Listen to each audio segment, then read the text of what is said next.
In this week's Torah portion, we are introduced to the laws of kashrut, and the Torah goes through a list of various birds that we are and are not allowed to eat. Amazingly, the Talmud makes a claim that we are what we eat, and there are certain species of birds with negative character traits that incredibly the Torah warns us not to consume, lest we become similar to those actual species. Let me give you one example. There is a bird known as the da'ar, and the Talmud makes a claim that the da'ar bird can be standing very far away in Babylonia and yet see a carcass lying in the land of Israel. What does this statement mean? Well, on the surface, it means that the da'ar bird has incredible vision. But why use the examples of Babylon and Israel? I believe Babylon is the example of all of the diaspora. And there is a subtler, more deeper message being communicated.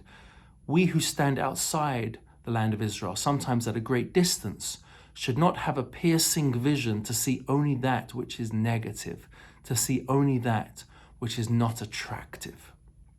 But I believe that there is an even greater message to be gleaned from this passage, and that is, it's not only speaking about those of us who live outside the land of Israel looking in, but rather in general. What should our vision be made up of? Do we have the ability to spot at great distance a blemish, something negative? Although we are outside of the situation, are we always focusing on what's wrong for those who are inside of an existing reality?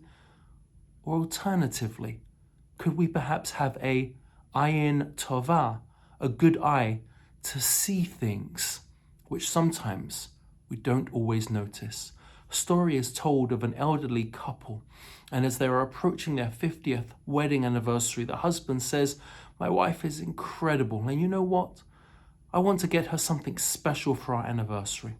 She's been on at me to always put back the cap onto the toothpaste tube. For the first time in our marriage, I'm going to listen to her."